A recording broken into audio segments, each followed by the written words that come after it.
নিৰ্মাণ বিভাগে 4,96 লাখ টকা ব্যয়েৰে অতিথিশালা এটা নিৰ্মাণ কৰি উলিয়াইছে।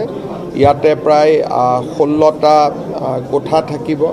60 গৰাকী লোকে বহি সভা আদিও কৰিব পাৰিব, কনফাৰেন্স আদি। মই ভাবোঁ যে ঘগ্ৰাপাৰ অঞ্চলৰ বাবে আৰু এটা সুবিধাৰ সংযোজন হ'ল। ইয়াত কাষত ইঞ্জিনিয়াৰিং কলেজো আহি আছে আৰু আপোনালোকে জানে যে মেডিকেল কলেজত আহিবৰ কাৰণে আমি উৰণীয়া সেতু এখনৰো কথা বতৰা আগুৱাই লৈ গৈছোঁ। গতিকে লাহে লাহে অঞ্চলটো যথেষ্ট আগবাঢ়িছে আৰু আগবাঢ়ি গৈ থাকিব। আজি নলবাৰী জিলাৰ বাবে এটা খুব আনন্দৰ দিন। আমি মিড ডে মিল যেতিয়া স্কুলত বনাওঁ তাত এটা নিৰ্দিষ্ট পৰিমাণৰ চৰকাৰৰ পৰা পুঁজি আহে, কিন্তু খোৱা বোৱা যিমানটো সেই পুঁজিৰে পুষ্টিকৰ খাদ্য দিব লাগে হয়তো দিব পৰা নাযায়। এতিয়া অসম চৰকাৰ আৰু অক্ষয় পাত্ৰ ফাউণ্ডেশ্যনৰ মাজত এটা বুজাবুজি আছে যে আমি চৰকাৰী টকাখিনি দিম, আপোনালোকে তাৰ অতিৰিক্তকৈ টকা সংগ্ৰহ কৰি আনিব আৰু ল'ৰা ছোৱালীখিনিক এটা জেগাতে খোৱা বনাই ৰাতিপুৱা আপোনালোকে সকলো স্কুলত গৈ বিতৰণ কৰিব। আমাৰ মধ্যাহ্ন আহাৰ যোগানৰ বাইদেউসকলৰ ইয়াত চাকৰিত অসুবিধা নহয়, কাৰণ বিলোৱা কামটো আমি তেওঁলোকক দিওঁ। আৰু এই ধৰণে বহুদিনৰ পৰা কামৰূপ জিলাত এই আঁচনিটো চলি আছে, সকলোৱে সুফল পাইছে। আৰু ইয়াৰ লগত যোৰহাট জিলাতো আমি আৰম্ভ কৰিছিলোঁ। মাজুলীত নিৰ্মাণৰ কাম চলি আছে। আজি আমি নলবাৰীতো চেণ্ট্ৰেলাইজ কিটচেনটোৰ নিৰ্মাণৰ কাম হাতত ল'ম আৰু নলবাৰীৰ লগতে লখিমপুৰ, ডিব্ৰুগড় আৰু তেজপুৰতো অহা 10 দিনৰ ভিতৰত আমি এনেকুৱা 3টা কিটচেন নিৰ্মাণৰ কাম আৰম্ভ কৰিম। মোৰ মনত ইচ্ছা আছে যে গোটেই অসমত সকলোতে হ'ব লাগে, কিন্তু অক্ষয় পাত্ৰৰো ইমান সম্পদ নাই। তেওঁলোকেও বিচাৰে যে পৰ্যায়ক্ৰমে আগবাঢ়ি গৈ থাকক। গতিকে আজি নলবাৰীত এই কামটো আমি আৰম্ভ কৰিম। মই ৰাতিপুৱা মেঘালয়ৰ মুখ্যমন্ত্ৰী ডাঙৰীয়াৰ লগত কথা পাতিছোঁ। তেখেতক মই অনুৰোধ কৰিছোঁ যে আপুনি এজন ছিনিয়ৰ অফিচাৰক ইনকুৱাৰীৰ দায়িত্ব দিয়ক। মই টুইটো কৰিছোঁ। তেওঁ কৈছে যে মই আজিৰ দিনটোৰ ভিতৰতে আলোচনা কৰি ছিনিয়ৰ অফিচাৰ এজনক দিম। আৰু আমি গুৱাহাটীতো এই ঘটনাৰ আঁৰত কি আছে চাবৰ কাৰণে গুৱাহাটীতো আমি এটা প্ৰাথমিক অনুসন্ধান এটা ইতিমধ্যে আৰম্ভ কৰিছোঁ অসম পুলিচৰ দ্বাৰা। কেইটামান দিন লাগিব। যদি কিবা ঘটনা সঁচাই তাত কিবা আছে, নিশ্চয় আমি ঘটনাটোৰ গুৰিলৈকে যাব পাৰিম।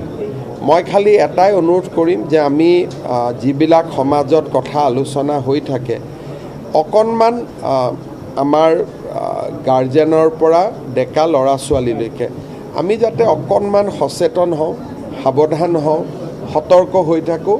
অলপমান সমাজতো সামাজিক দিশতো এইবিলাকৰ ক্ষেত্ৰত কাম কৰাৰ প্ৰয়োজনীয়তা আছে। অসম আৰক্ষীয়ে নিজাকৈ যিহেতু ঘটনাটো নংপুত হৈছে, আইনমতে অসম আৰক্ষীয়ে তদন্ত কৰিব নোৱাৰে, কিন্তু অসম আৰক্ষীয়ে এটা প্ৰাথমিক অনুসন্ধান কৰিব যাতে আমি অনুসন্ধানত পোৱা মেটেৰিয়েলখিনি আমি মেঘালয়ক দিব পাৰোঁ। মই ইমান ভিতৰলৈকে যাব খোজা নাই, কাৰণ কেতিয়াবা অলপমান পুলিচৰ কাৰণে এৰি দিব লাগে। বাকীখিনি পুলিচে আপোনালোকক মই কোনো বিশেষণ ব্যৱহাৰ কৰিব খোজা নাই, কিন্তু যিটো ঘটনা হৈছে সকলোৰে সন্মুখত আছে আৰু প্ৰত্যেকটো ঘটনাৰ পৰা আমি শিকিব লাগে। অভিভাৱকসকলেও শিকিব লাগে, পিতৃ মাতৃয়েও শিকিব লাগে আৰু যুৱ প্ৰজন্মই শিকিব লাগে। ভালখিনি আমি গ্ৰহণ কৰিব লাগে, বেয়াখিনি আমি আঁতৰাব লাগে। পৰ্টেল নহয়, আজি ফাইনেল অৰ্ডাৰ ওলাব। পৰ্টেলটো আগতে মুকলি হ'ল। আজিৰ দিনটোত 4 বজাত একেলগে 9,000 মানুহে হাতত ট্ৰেন্সফাৰ অৰ্ডাৰ পাব, যিটো অসমত কেতিয়াও হোৱা নাই। না অফিচত আহিছে, না অফিচত গৈছে, নে কাৰোবাক খাতিৰ কৰিছে, একো কৰা নাই। আজি 4:30 বজাত সকলোৰে হাতত 9,000ৰ হাতত ট্ৰান্সফাৰ অৰ্ডাৰ পাই যাব। আজি পবিত্ৰ ঈদ চলি আছে, কিন্তু ঈদৰ নামাজ কৰাৰ পিছত কলা ড্ৰেছ পৰিধান কৰি প্ৰটেষ্ট কৰা দেখিবলৈ পোৱা গৈছে। কোনে? ইছলাম ধৰ্মাৱলম্বী লোকসকল। কিহৰ কাৰণে প্ৰটেষ্ট কৰিছে? মানে মুছলিম লোকক অত্যাচাৰ কৰাৰ এটা অভিযোগ তেওঁলোকক। কোন জেগাত? বিভিন্ন জায়গাত পুৰা কৰা কোনোবা এইবিলাক থাকে কোনোবাই কিন্তু বিদেশী বহিষ্কাৰেও কৈছে যে অবৈধ বাংলাদেশীৰ নামত ভাৰতীয় হেৰাছমেণ্ট কৰে। আমি দুটা বস্তু ঠিক কৰিছোঁ যে সুপ্ৰিম কোৰ্টত আমি আলোচনা কৰিম মই কোনোবা এটা সাংবাদিক মেলত কেতিয়াবা সুপ্ৰিম কোৰ্টে যেতিয়া চিটিজেনশ্বিপ এক্টৰ ওপৰত 6A তাৰ ওপৰত এটা শুনানি লৈছিলে আৰু সেইখন সাংবিধানিক বেঞ্চ আছিলে সাংবিধানিক বেঞ্চত এটা কথা সুপ্ৰিম কোৰ্টে উল্লেখ কৰিছে আমি পৰীক্ষা কৰি আছোঁ যে অসম চৰকাৰে বিদেশী বহিষ্কাৰৰ কাৰণে ন্যায়াধিকৰণতে গৈ থাকিব লাগে যে তেনেকুৱা কোনো কথা নাই ইমিগ্ৰেণ্টছ এক্সপেল অৰ্ডাৰ বুলি এখন পুৰণা আইন আছিল সুপ্ৰিম কোৰ্টে কৈছে যে এই আইনখন এতিয়াও বলবৎ আছে আৰু সেই আইনখন মতে ডিচিয়ে লগে লগে অৰ্ডাৰ কৰি পুছবেক কৰাৰো পাৰ্মিশ্যন দিব পাৰে এই কথাটো যিকোনো কাৰণতে হওক আমাৰ উকিলেও আমাক জনোৱা নাছিল আমিও গম পোৱা নাছিলোঁ যোৱা কেইদিনমানত এই গোটেই ঘটনাটো আমাৰ পোহৰলৈ আহিছে সেইকাৰণে আমি বিষয়টো আলোচনা কৰিম আৰু পুছবেক এইটো চলিব আৰু বিদেশী চিনাক্তকৰণৰ কাম NRCৰ কাৰণে ৰখি আছিল সেইটো এতিয়া আৰু অলপ আমি স্পীড আপ কৰিম আৰু সেই প্ৰক্ৰিয়াটো আকৌ চলিব অলপ তীব্ৰ গতিত চলিব নহয় অকণমান তীব্ৰ গতিত চলিব আৰু এইবাৰ চিনাক্ত হ'লে আৰু আমি ট্ৰিব্যুনেলত পঠোৱা দৰকাৰ নাই পোনে পোনে আমি পোষ্টবেক কৰিম গতিকে তাৰ কাৰণে এইকেইদিন প্ৰস্তুতি চলি আছে আৰু আপোনালোকে বিদেশী পুছবেক কৰাৰ ক্ষেত্ৰত ইতিমধ্যে আমি বহুখিনি পুছবেক কৰিছোঁ কিন্তু যাৰ কোৰ্টত কেছ আছে আমি তাক কৰা নাই আৰু বাকী সংখ্যাটো লাহে লাহে বাঢ়ি গৈ আছে আৰু বাঢ়ি গৈ থাকিব এটা নলবাৰীত বিশেষ হেৰি আছে বেদখল ইতিমধ্যে 452 বিঘাৰ ডিচিয়ে নটিচ দিছে আৰু বিভিন্ন ৰিজাৰ্ভ দখল চাওক আমাৰ খুব ক্ষমতা আমাৰ যিটো কয় সীমিত কাৰণ পুলিচ একেখিনিয়ে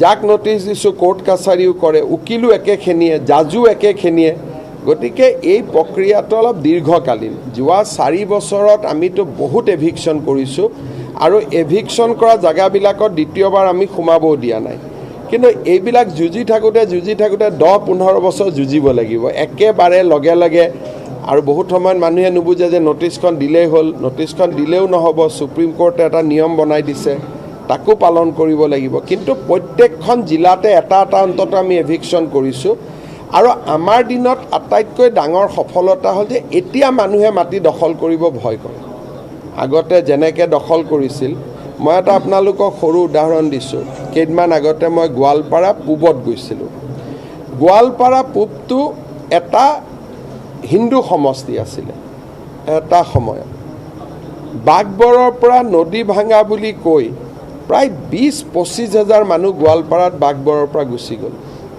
আৰু গোৱালপাৰা চিটটোত হিন্দুসকলৰ তেওঁলোক মাইনৰিটি হৈ গ'ল এই কথাটোকে মই মনত ভাবি আছোঁ যে যদি কোনোবা এটা সমষ্টিত নতুনকৈ মানুহ আহি সমষ্টিটোৰ জনগাঁথনি পৰিৱৰ্তন কৰে সিটো ৰাজনৈতিকভাৱে ভয়াৱহ সেইকাৰণে সিদিনাখন গোৱালপাৰাত গৈ মই নিজে পৰিৱেশটো লক্ষ্য কৰি আহিছোঁ আৰু তেওঁলোকে ভোটৰ নামটো বদলাই লয় আৰু ভোটৰ নামটো বাঘবৰত ৰাখিলেও বেলেগ কথা আছিলে যদি ইজনে সিজনৰ প্ৰতি আমি সন্মান নেদেখুৱাওঁ আৰু মানুহে যদি ভাবে যে আমি দখল কৰোঁ তেতিয়াহ'লে অসমৰ পৰিৱেশটো বেয়া হ'ব কিন্তু বাঘবৰৰ মানুহ যদি বাঘবৰতে থাকে জনীয়া মানুহ জনীয়াত থাকে নলবাৰী মানুহ নলবাৰীত থাকে তেতিয়া এই সংঘাতটো নোহোৱা হৈ যায় এই কথাটোকে মই আমাৰ সংখ্যালঘু নেতাখিনিক বুজাই থাকোঁ যে আপোনালোকে অলপ কিছুমান কথা বুজক যদি আমিও আপোনাৰ কথা বুজো আপুনিও আমাৰ কথা বুজে তেতিয়াহ'লে অসমতো অশান্তি গণ্ডগোল ক'তো নহয় প্ৰথমতে মাটি ল'ব মাটাৰ পিছত তাতে ভাড়াঘৰ বনাব ভাড়াঘৰ বোৱাৰ পিছত ভোটাৰ তালিকাৰ নামটো বদলাব এইটো অলপ বেয়া প্ৰক্ৰিয়া হ'ব নলবাৰীত উপস্থিত হৈ মুখ্যমন্ত্ৰীগৰাকীয়ে এইদৰে কেইবাটাও বিষয়ত মন্তব্য প্ৰকাশ কৰা দেখিবলৈ পোৱা গৈছে